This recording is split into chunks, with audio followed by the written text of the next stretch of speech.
Hi hello namaste, this is Rani. Welcome to my channel Rani Vilas 21. Rani's kitchen టూర్లో భాగంగా ఈరోజు కుడుములు ఎలా తయారు చేసుకోవాలో చేసి చూపిస్తాను ఈ వీడియోలో. నాతో పాటు వచ్చే కుడుములకి కావాల్సిన ఇంగ్రీడియంట్స్: వరి నూక, శనగపప్పు, పచ్చి శనగపప్పు, అలాగే కొబ్బరి పొడి. పచ్చి కొబ్బరి అయితే ఇంకా బాగుంటుంది. అదేవిధంగా సాల్ట్. ఇప్పుడు ముందుగా మనం స్టవ్ మీద కళాయి పెట్టుకుని దాంట్లో వాటర్ వేసుకుని ముందుగా శనగపప్పుని ఇందులో నానబెట్టి ఉంచు. ఇప్పుడు స్టవ్ వెలిగించి ఇందులో వాటర్ పోసుకోవాలి.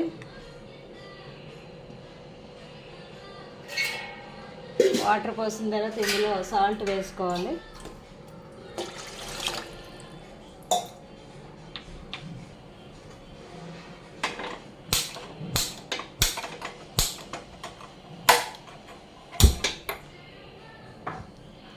ఇప్పుడు ఇందులో సాల్ట్ వేసుకోవాలి.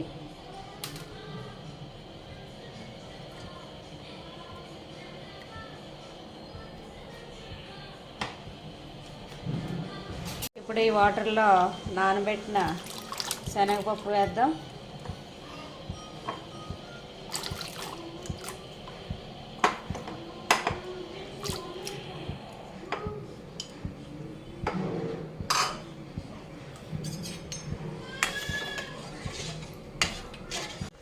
వాటర్ మరుగుతుంది. ఇప్పుడు ఇందులో వరి నూక వేసుకుందాం.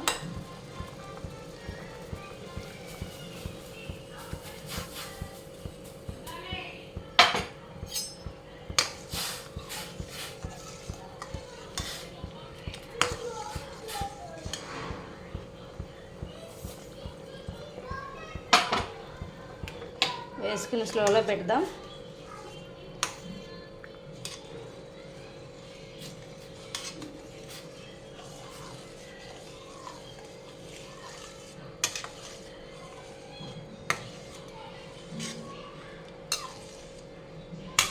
ఉండలో కట్టకుండా ఇలా కలుపుతూ ఉండాలి. వాటర్ అంతా పోయింది.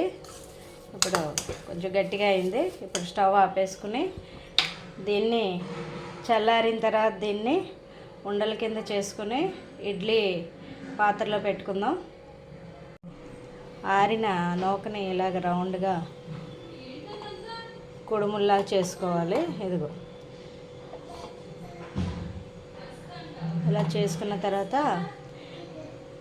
ఇడ్లీ పాత్ర తీసుకొని అడుగున వాటర్ వేసి అందులో ఇలా ఇడ్లీ స్టాండ్లో పెట్టాలి. పెట్టి ఇడ్లీలాగా ఒక 10 మినిట్స్ ఉంచితే సరిపోతుంది. స్లోలో పెట్టుకోవాలి, లేకపోతే వాటర్ కింద నుంచి పైకి వచ్చేస్తుంది, మెత్తగా అయిపోతాయి.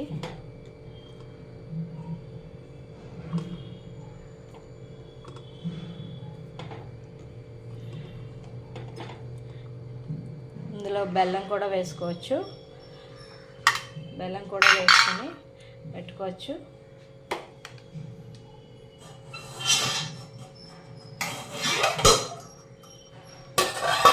దీని మీద మూత పెట్టుకుందాం.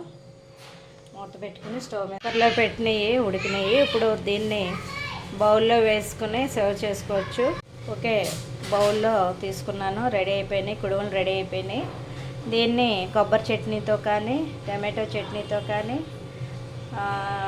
లేకపోతే అల్లం చట్నీతో కానీ తింటే చాలా బాగుంటాయి. ట్రై చేయండి. చేసి చూపించాను. ఇవి మనం పండుగ టైంలో చేసుకుంటూ ఉంటాము. అదేవిధంగా విడిగా కూడా మనం చేసుకుని టిఫిన్లా చేసుకుని తినచ్చు. పిల్లలు కూడా ఇష్టపడతారు. బలమైన ఆహారం. ఈ వీడియో నచ్చితే లైక్ చేయండి, సబ్స్క్రైబ్ చేయండి. మరిన్ని వీడియోలతో మీ ముందుకు వస్తాను. Thank you.